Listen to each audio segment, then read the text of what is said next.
You are listening to the Horse Radio Network, part of the Equine Network family. What a beautiful day for horses in the morning. You are listening to the number one horse podcast in the world. Here's your entertaining look at the horse world and the people in it.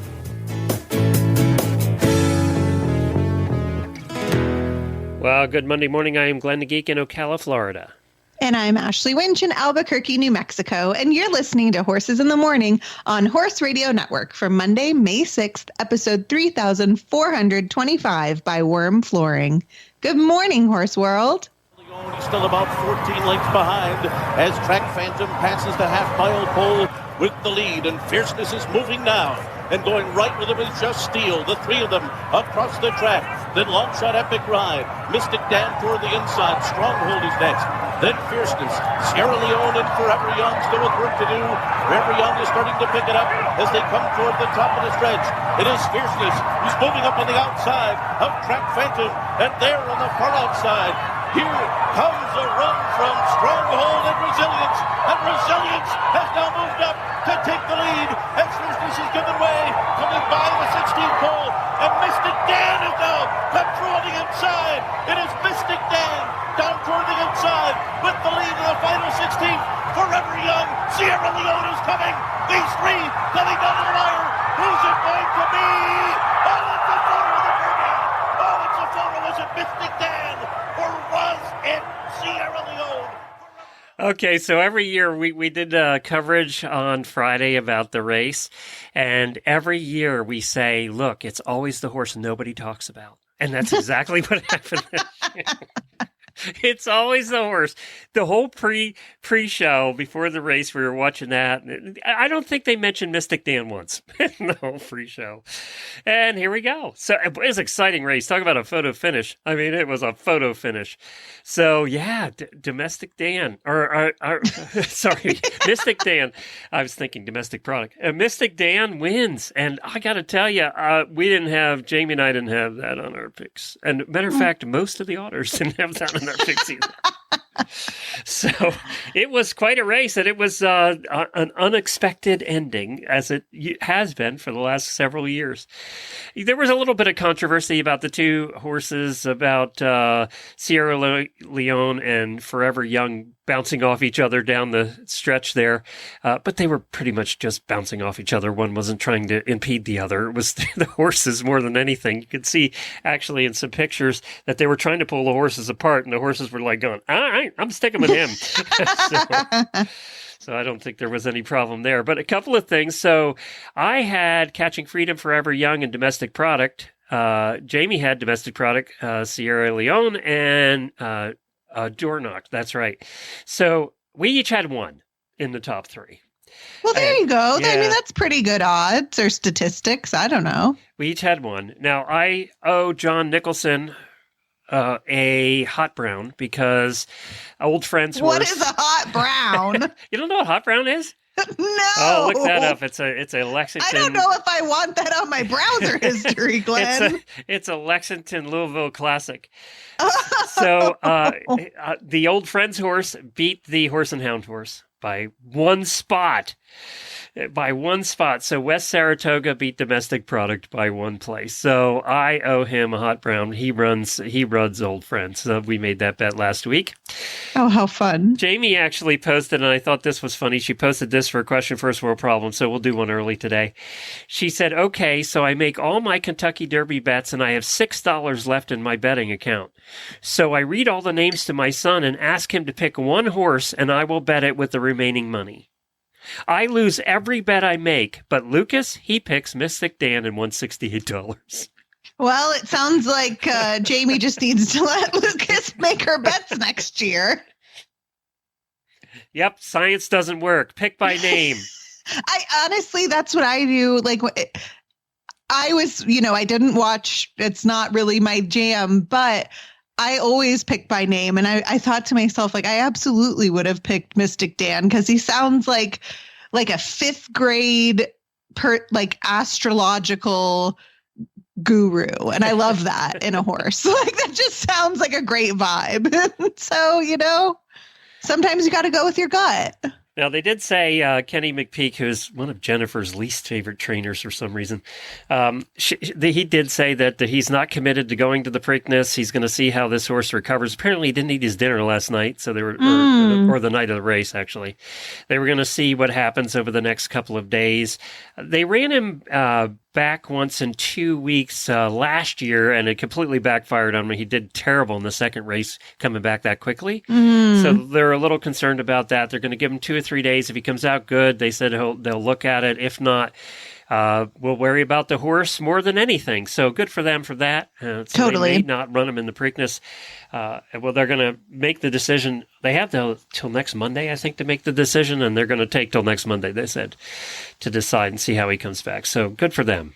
Good for them. He ran. I mean, that was a hard race. That was a hard-fought race over the weekend and a lot of fun. But anyway, we're going to hear about other things other than racing today. That was our entire racing coverage.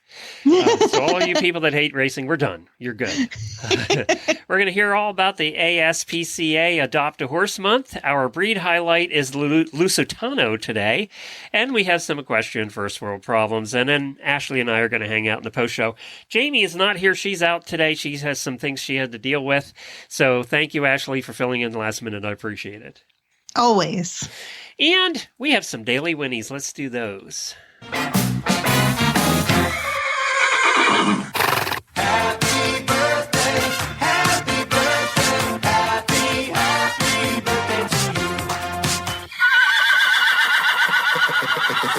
We have 3 auditor birthdays today, and they're all long-time auditors and long-time listeners.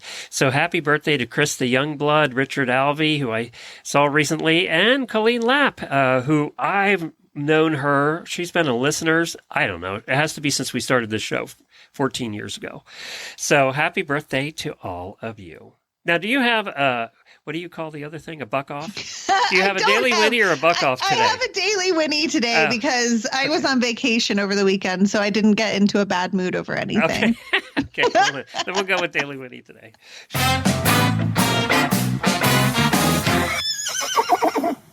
My daily Whinnie goes out to one of our auditors, Clark Barton, who is part owner of Seize the Gray, who ran in the Pat Day Mile and won. That's so cool. I couldn't believe it. I first of all, what a good looking horse. I'm a sucker for I am a sucker for a dapple gray. And I love the pun in the name, all of it. So Clark, my daily Whinnies for you and Seize the Gray. Congrats. Good job, Clark. We're very proud of you. Clark is the one that helped us install our kitchen. So we've had auditors help us paint our house, install our kitchen, do fencing, pretty much do everything. So if you guys are looking for free labor, start a podcast. Yeah, exactly. Do it for, 16 years and somebody will show up. You'll be good. Hey, I was looking for a study show, which is going to be coming up here in a couple of days, and I found this study. It was a study on how music can calm horses in stressful situations, and it was done by Irod et al. I don't know who that is, but it was what they took a look at. Well, basically, they divided 36 horses into 3 groups. Each group was subjected to different auditory conditions. One was continuous music. Now, they never really say what the music was. And in my opinion, that's got to play a factor here. Was it classical? Was it punk rock? I don't know. I got to think that was it rap? I don't know. I got to think certain music would be better than other music. Maybe that's the next absolutely is scientifically matters. I did that as a high school project and had mice listening to punk rock versus classical. And without getting into the nitty gritty, we'll just say the classical mice were much happier beings. Really? Oh, yeah. I thought mice might have been into punk rock, actually. No, they were poor things. I think raccoons might be into punk rock. What animals? They're stealing and breaking into things. They're definitely the punkers of the animal kingdom. That's funny. So anyway, they did 3 groups. Continuous music, pink noise. Is that just like white noise? Or brown noise, or I've never heard of pink noise. I don't know what pink noise is. And then silence. The other. Oh, here, pink noise for 10 hours on YouTube. Let's see what that is. Is it? I wonder if it's like heartbeats or like, I don't know. I'm going to get a commercial first. You watch. Oh, it won't play. Oh,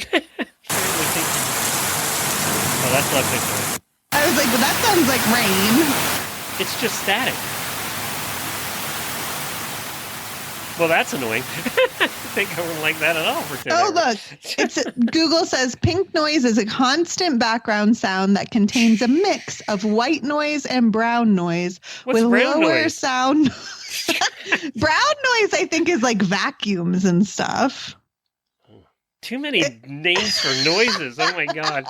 Anyway, they did continuous music, pink noise, and silence. And what they found was the findings reveal that music, especially when played repetitively, has a noticeable calming effect on horses, as evidenced by the reduced stress behaviors and lower heart rates compared to those in silent conditions. Interestingly, they said pink noise was indeterminate. So it was an auditory stimuli, and it did have some impact, but not like music did. Well, yeah, because it's nothing.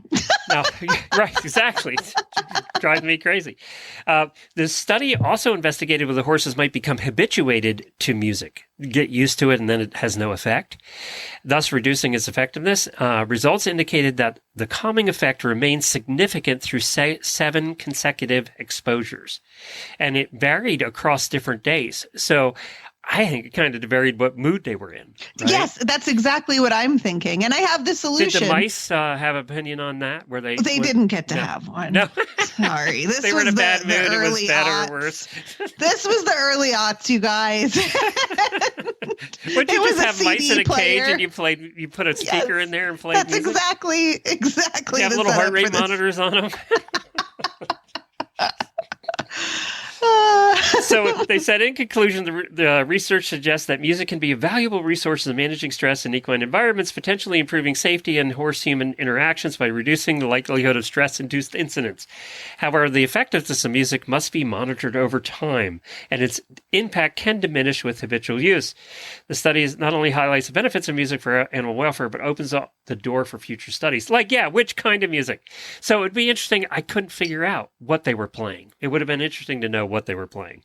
My guess is sounds classical. like either you need to change the radio station every 2 or 3 days. Yes, that's right. Or if you're a Spotify user like me, I listen to my day list and the algorithm changes my playlist every day. And you got to wonder if certain artists, we don't like certain artists. So right. If you're playing Bon Jovi 12 hours a day, is the horse going to, he may not like Bon Jovi. That's what I'm saying. Anyway, that was the study. And I had to go over that one. Usually I just read the headlines, but, it was about horses and music and stuff. And the details, how few they were. Yes. really mattered. Are you tired of dusty, cracked, and leaky floors in your trailer, barn, or other space? Well, you need WERM flooring, the permanent solution to your flooring woes. WERM flooring is a sealed system that's easy to clean, slip-resistant, and protects your floors from liquids, spills, urine, poop, all that stuff. It doesn't go through the boards anymore or the aluminum if you have aluminum floors. So don't waste time and money on temporary fixes. Invest in WERM flooring for a lasting and beautiful floor. Visit wormflooring.com today to learn more and to find a dealer near you. It's wormflooring.com. And we are joined by Cailin Caldwell from the ASPCA on to talk about Adopt a Horse Month. Now, Cailin, I understand that this is the 4th annual Adopt a Horse Month. Can you tell us a bit about the backstory and how it's grown over the years? That is correct. We're so excited to be celebrating Adopt a Horse Month for the 4th time. And this is really a special month where we can come together, talk about horse adoption, and collectively push adoption in front of the horse-loving public so that they can learn about horse adoption, meet the incredible horses looking for homes, and we can really collectively push this work forward. The history of Adopt a Horse Month really started 4 or 5 years ago when we realized that horse adoption needed to be a more popular and well-known way of acquiring a horse, because a lot of people inadvertently passed over these wonderful horses looking for homes simply because they didn't know they could adopt. So Adopt a Horse Month was a moment when we realized we need to make horse adoption just as popular as it is for dogs and cats. And Adopt a Horse Month was a great way to do that, to engage the horse-loving public, engage the equestrian community, and all come together to really talk about adoption, support adoption, and do something special for these horses. Absolutely. What kind of advice would you give someone interested in adopting a horse for the first time? Where would people start? How do I know if I'm a good candidate for adopting a horse? That's a great question. The simple answer is horse adoption is for everyone. If this is your first time you've ever even explored bringing a horse home, horse adoption can be a great way to do that because you're going through an organization that can help walk you through the process, connect you to resources in your community, and then you also have lifelong support. So if you ever encounter trouble with your horse, donkey, or mule, you can always go back to that original adoption organization to ask questions, look for support, and then we require of all the partners that if something ever changes in your life, the horse always has a safe place to go for further rehoming. So adoption is just a really fantastic way to get involved with horses because of all those additional resources and connections that come with that newly adopted equine. And then if you've had horses your whole life and are looking for a sport horse prospect or a horse to take you down the trail or in the show ring, adoption is just as good of an option. There are incredible horses that are either switching from different careers or had some sort of circumstance in their owner's life, but they're still looking to go on to a competitive career or a riding career. So if someone is looking to get started, the way we recommend is going to myrighthorse.org. That is where all of our ASPCA Right Horse adoption partners list all of their available horses. So at any one time, you can browse up to 800 horses by breed, discipline, location, whatever you're looking to do to really narrow down and find that right horse for you, which is where our name comes from. We're all about connecting the right horse to their right person. I love that. And I love the fact that, it's not it's any horse that's out there and that they're not all just looking for a new home or a new career. They're really, truly fantastic partners just waiting for you. Do you have maybe a favorite adoption story that you could share with us before we get into the super fun part of covering the two horses that I know you have up your sleeve for us today? Oh, it is so hard to pick a favorite story because there's so many happy moments every day. Well, recently we had a very special one. We were at Equine Affair a couple weeks ago, and 9 of our partners got 32 horses. And it's a really special event where people who've never considered adopting get to come meet these horses, and then the horses find amazing homes. And there was a sweet older pony. She had come from a pretty difficult circumstance, but had thrived at the rescue that she was with. She looked fantastic, but she had a strong preference for children. She really did not like being handled by adults, but when she was around children, she just, you could tell, took a deep breath and absolutely just relaxed. And so she had done in-hand work. She had gone to horse shows while at the shelter, and then came to Equine Affair. And I believe the story goes the first day someone was very interested in adopting her, but overnight realized wasn't the right time for them. So they ended up putting the adoption fee towards that pony so that the pony found their right person. That was all taken care of. And the next day, a little girl named Harper stopped by, and she had been looking at ponies for months and had found some she loved, but she had been very determined with her parents, this was not the right pony for me. And when she met Noelle, they just mutually saw each other and recognized that they had found each other. Noelle could not take her eyes off of her adopter and vice versa. Harper was just absolutely head over heels with her new pony. So they've gone home. I believe they're going to do some in-hand work. She was really excited to take Noelle over some small obstacles that were just pulls on the ground. And it was just a really fantastic story to see this pony find absolutely her perfect person in the world and get to go on and be this child's first pony. Cailin, my gosh, that's so sweet. I was there at Equine Affair, and I tried to visit you guys a couple times. You were just so mobbed with people over there. I couldn't get to you. It was incredible. It really was. How many did you adopt? I believe 28 of the 32 found adopters at Equine Affair. So. And then... Yeah. Well, that was a good thing to do. Do that again. We will. We do it every year, and we'll be in Massachusetts in November as well. So. Well, you were packed. And I kind of think that's because you've been doing this now for long enough that people know that, they can kind of trust you guys too. I think that helps. Yes, and it was special this year. We had adopters from the previous years come by, and it was neat. A couple of them picked the stall. This is where I first met so and so, and so that moment of meeting their right horse at the Equine Affair was a special moment for them. And so they were very zeroed into the location and wanted to come back and support the other horses. That is just so sweet. I don't know if it's my pregnancy hormones, but I'm actually in tears over here oh my gosh, my heart. So let's switch gears a little bit. And why don't you tell us about a couple special horses that are currently up for adoption, Lucille and Golden? Yes. So these are just two wonderful horses. Lucille is a 24-year-old mare available for adoption from the West Virginia Horse Network. She is a 15-hand Tennessee walking horse, and she's looking to be a companion. She was a companion for another horse and did that job beautifully. She is loving and wonderful, and really just looking for a home where there's some space and another horse that needs friendship or a person who needs friendship. So she is a lovely horse in West Virginia. And then on the other coast, we have Golden out in Lancaster, California with Wild at Heart. And he's a really fun 12-year-old warm blood gelding. It sounds like his rider first gets on him. He'll kind of try to figure out what they know and then is just willing and able to learn whatever his rider wants him to do. He is fantastic out on the trails. He has jumping experience and has jumped around 2-6 courses with ease and really has a beautiful rhythmic canter that makes him really stand out over a hunter course. So he's a lovely, lovely warm blood gelding. And both of these horses are fantastic adoptable horses looking for new homes. Well, thank you so much for joining us. And we are wishing you guys even more success than last year. I understand you guys adopted out 400 horses last May. So, we're raising a glass for more than 400 this month. And where can folks go again to find their right horse? Thank you. Yes. Visiting myrightsthorse.org. That is the place to go to meet all the adoptable horses. And one of the really special things about this month is whether or not you're able to adopt, we still need you and your voice. So if you're not able to adopt right now, we highly encourage you to go on to myrightsthorse.org, find a horse, and become their virtual adopter. Share them on your social media platforms. Send them to your horse-loving friend, your veterinarian, your farrier. Talk to the equine professionals in your life and tell them about equine adoption and really just help spread the word and amplify the effect of this month so that we can help horses all over the country find homes.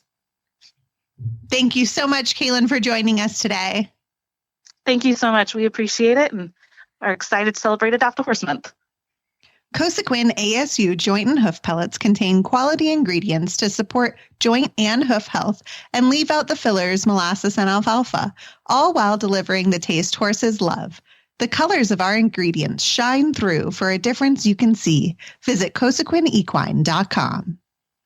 Well, we have our breed highlight coming up, and I have Daniela Siberio on with us. She's from Wellington, just down the road from us here in Ocala, and she's a jumper turned dressage rider. You're in the right place.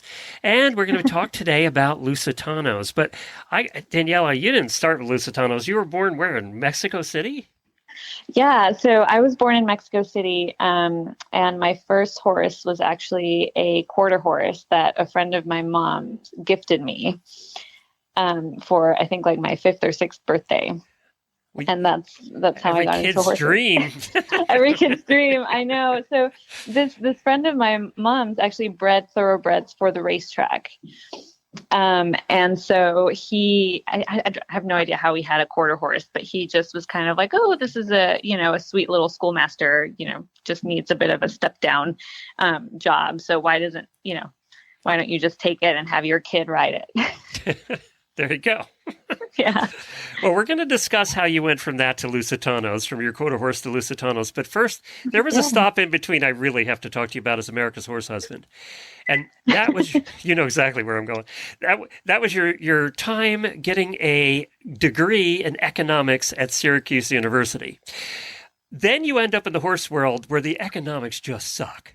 So I know. Yeah, The numbers don't Did you make learn sense nothing ever. in college? I learned absolutely nothing. Yes, correct. That is correct. I took all of my college education and, flushed it down the toilet, essentially. Well, they said what percentage, like 80% don't use their degree. They end up in a field that's not their degree. I would say you qualify in that. Oh, yeah. Definitely. For sure. Has it helped you at all in the horse world?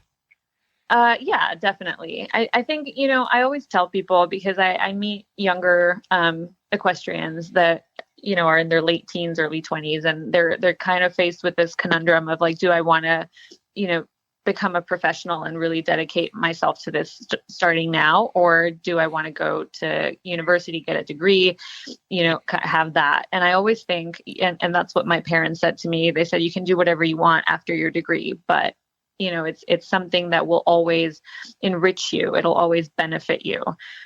And I couldn't agree more. Like, I am so thankful that I did go and have that time and get the degree and feel like I have, a stronger foundation.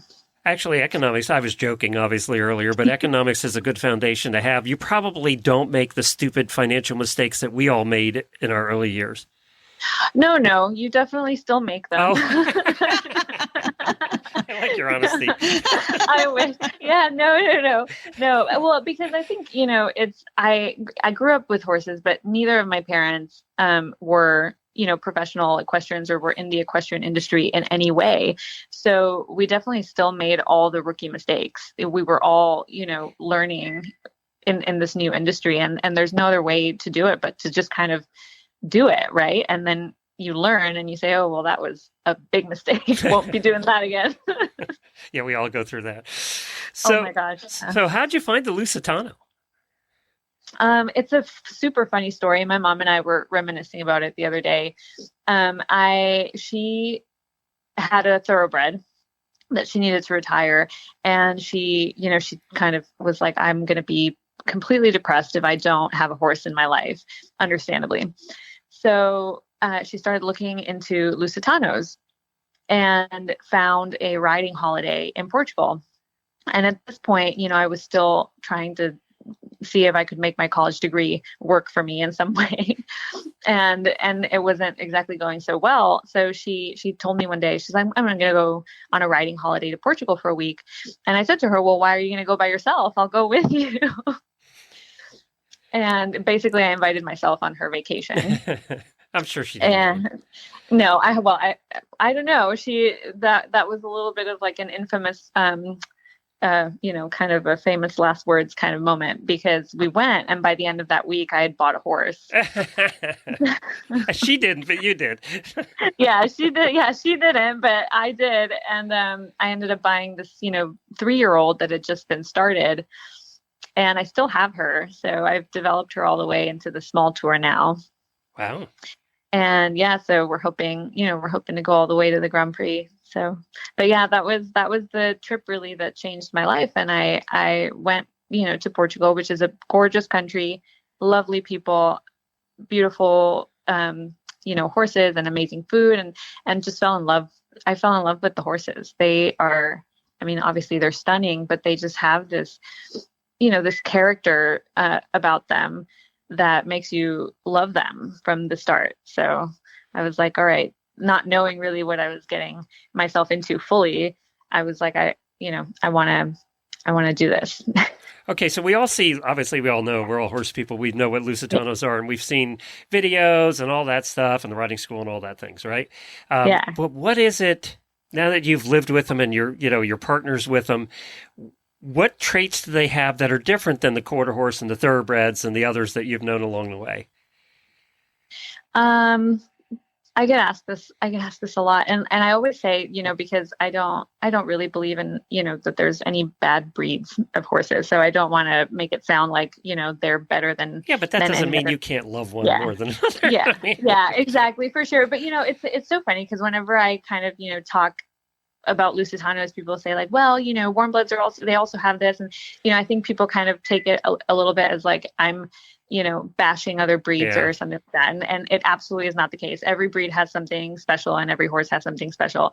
But for me, I love Hackney ponies, and there aren't too many of us in the world. So there you go. Exactly. And And I, and now I think equestrians, like thanks to social media and stuff, we're able to, highlight different breeds, which I think is so cool. Off breeds, especially in dressage, it's like, such a, I guess like there's such a demand for, the warm blood type breeds that other breeds, I guess, don't get a fair shot or like good publicity in the sport. So for me, like Lusitanos have this, this really beautiful thing where they really want to connect with their person. So you really feel, the more you engage with them, that they're working for you. They want to do well, and they want to be part of your team. So, like, for me, that's really a special feeling. So they're a one-person horse, you think?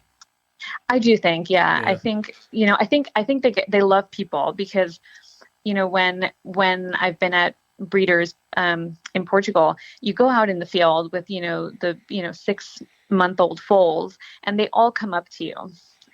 So they're not people shy, which is such a nice thing. They're kind of sociable, and they're curious, and they want to meet you and get to know you.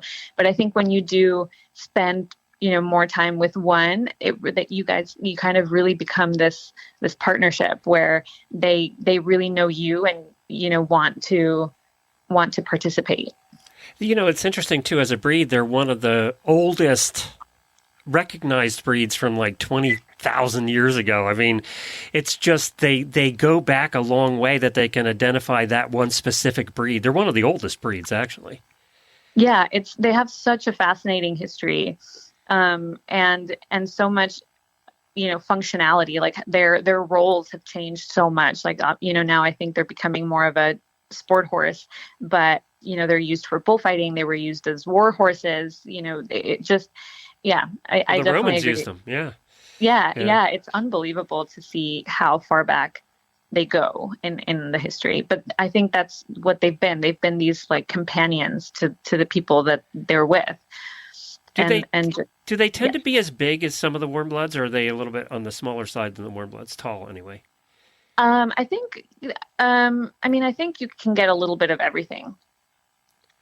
You definitely can get some that come out on the bigger side. I don't think, I've never seen an 18-hand Lusitano, right. But I think they can range anywhere from 15 to 16.3, maybe 17 hands. What are yours? Really Tell us about yours.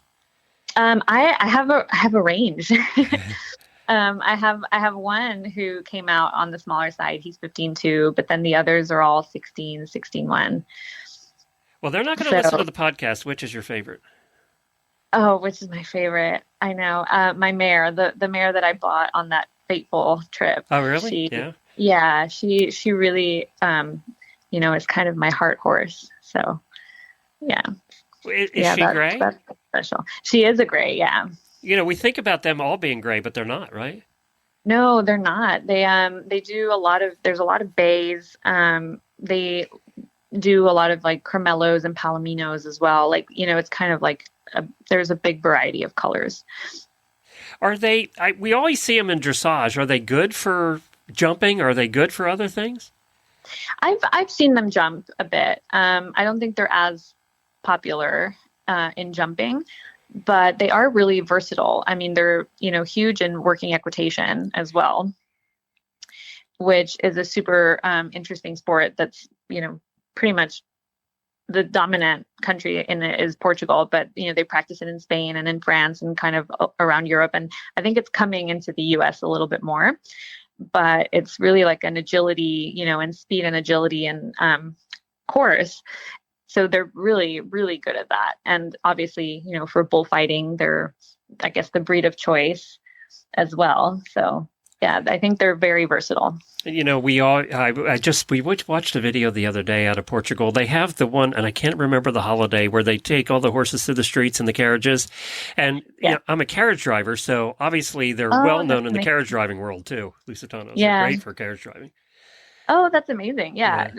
That's the fair at Golga. It's the biggest horse fair of the year, and they usually hold it in November. And I mean, there's no words to describe it. If you can ever Have go, you been there? I've been several years. Yeah. I've been, I actually went just this last November. And there's just, I always tell people, if you ever get the chance to go, because nothing I can ever say to you will come close to the experience of being there. Well, just the carriages and the horses and the costumes, the outfits. I mean, it's very colorful. Yeah. Yeah, definitely. It's very colorful. It's very steeped in tradition. It's very family oriented. That's something I also love about how the Lusitanos are such a part of the Portuguese culture, and, fathers and grandfathers and great grandfathers. And, it's such a family, it's so tied into family. And families that have bred them for, so many generations. And you see, young kids riding in the fair with their parents. Like it's really something very cool. Now, they're also known to, obviously they're highly intelligent, but that, as we learned, I have a Hackney pony, they're also highly intelligent. Yeah. And they also can get in trouble a lot because they're highly intelligent. So is it that way with Lusitanos too? Yeah, sometimes you're like, you're too smart for your own good. Opening gates, getting out. They're just always testing the limits a little bit. Yeah, for sure. They're creative. They're always kind of finding new ways to exactly, to test limits or to surprise you. And they do it sneakily too. They're very sneaky. Mm-hmm. They'll do it not when you're around. They'll do it just after you leave out of sight is when they start to get in the most trouble. It's true with the Hackney too. Oh yeah, I bet. We're never putting my Hackney out with your Lusitano. That would never be a good idea. Oh no! They're gonna plot world domination. Yeah, exactly. You know what I noticed when I was watching that video about that parade? What's it called again? The fair at Golgam. You could smell the food just watching the video. Oh, yes. It must be incredible. I mean, Portugal's good food anyway, but I mean, that must be incredible.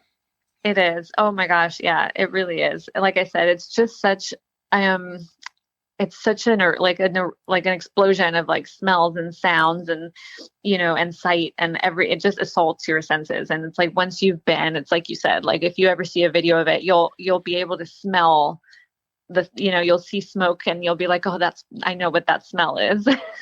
Hey, Ashley, I'm thinking a Horse Radio Network listener trip. Oh, yeah. I love Portugal. So my bags are packed. My passport's up to date. Let's go. Daniela, you can be our tour guide, okay? Do it. Oh my gosh, I would love to. You can lead the way. We'll get people signed up for that one. Well, even horse husbands. That's a horse husband approved destination, right? I mean, because there's so much to see and do and eat.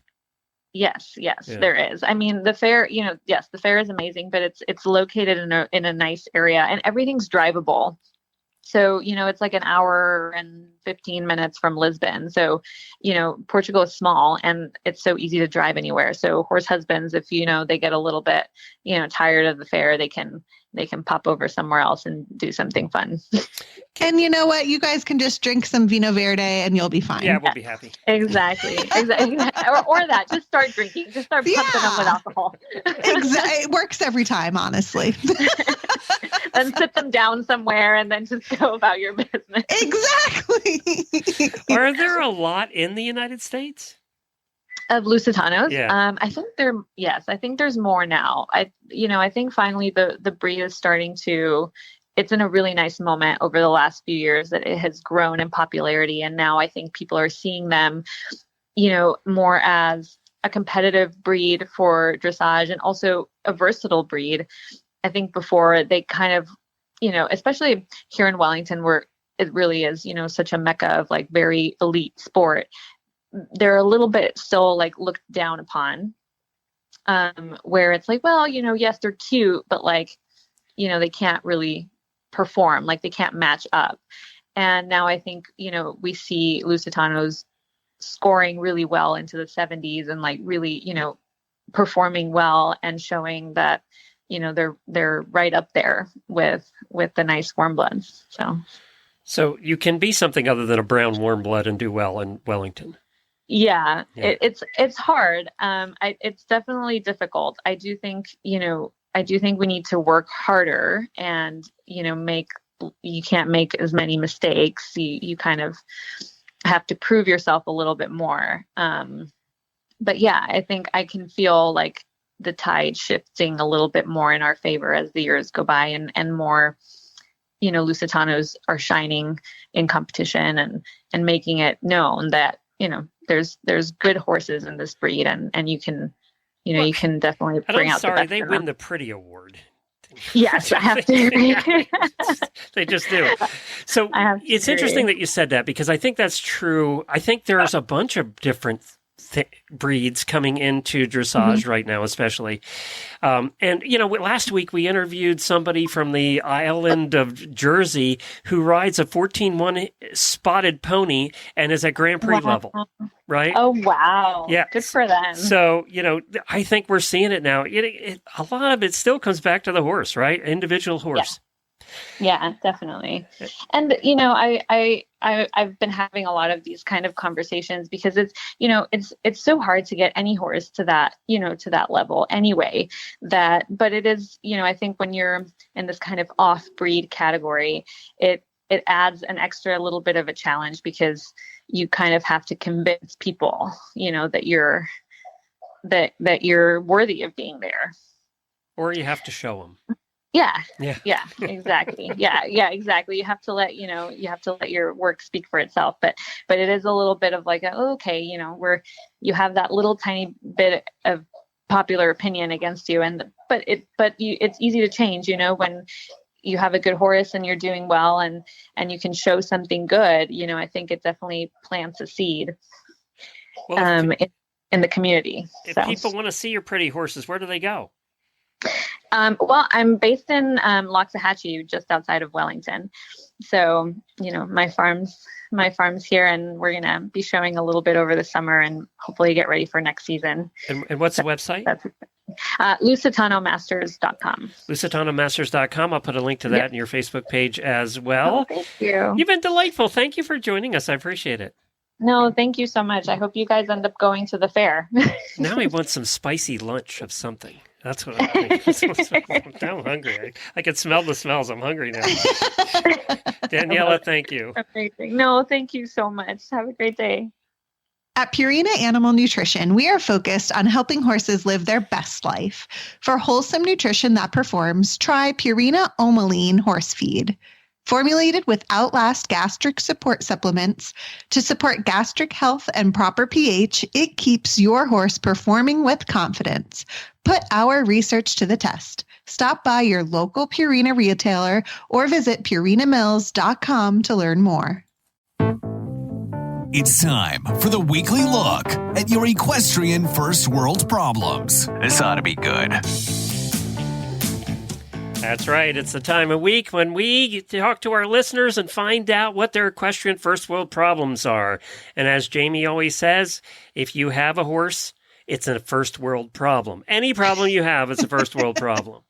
So our auditors, we post this in the auditor room, and they usually post in here the things that they're dealing with and are so hard. And we haven't read these ahead of time. So nope, we're going in blind. I don't know what we're getting. Amanda said, I think I found the most amazing barn close to my house, and there will be a stall available June the 1st, but I don't have a horse to put in it yet.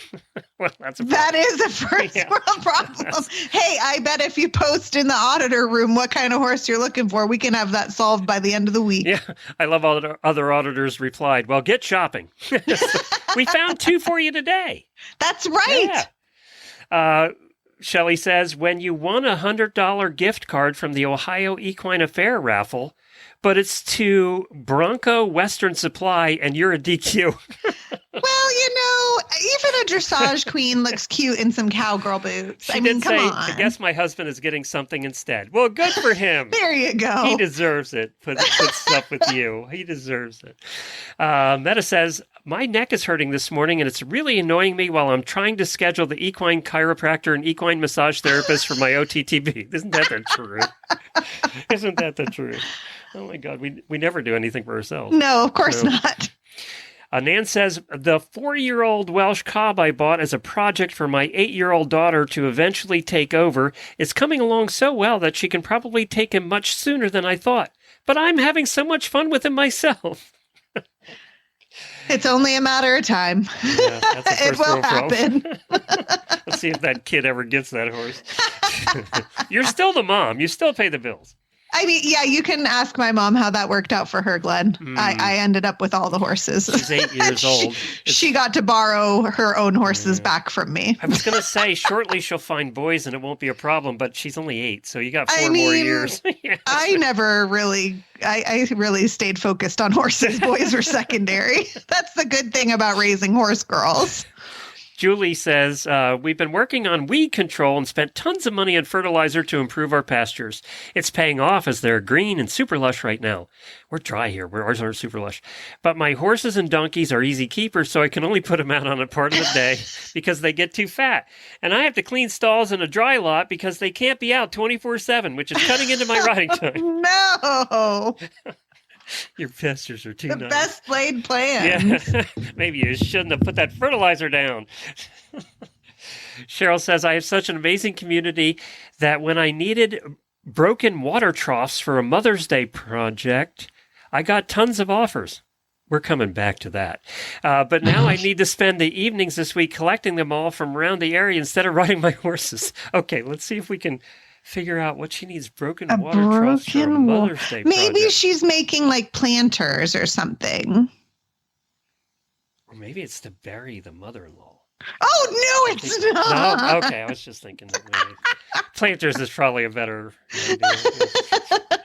idea. Gwen says, I have always wanted to be a dressage scribe, but haven't really had the opportunity. But I'm getting paid to scribe for a friend's L-Judge certification next weekend, and she's bringing me down to Georgia with her, so I'm so excited to get to scribe. Plus, I get paid for it. Except there's like 10 shows and clinics the same weekend that I can't go to. People have got to stop planning events I want to go to when I'm busy. It does seem like no matter what it is, horse shows or just fairs or festivals or whatever in your area, they all happen on the same weekend. It's always the ones I want to go to, and like there are 5 other things going on. Summer says, my horses are pasture ornaments, so I don't get to buy them anything fun except supplements and halters. New halters just aren't the same as new saddle pads. That's true. You could still color coordinate them or get them blinged out. I mean, they're kind of fun. Yeah, I have bought a lot of halters for Scooter over the years, I will say, because I don't need saddle pads either. Oh, that's right. Yeah. Well, you can match it to the feed bucket, to the pitchfork. I mean, we can accessorize girlfriend. Debbie says, we are finally putting sand flooring down in my outdoor arena, but between work and the wet weather, I've only been able to get the base rock down.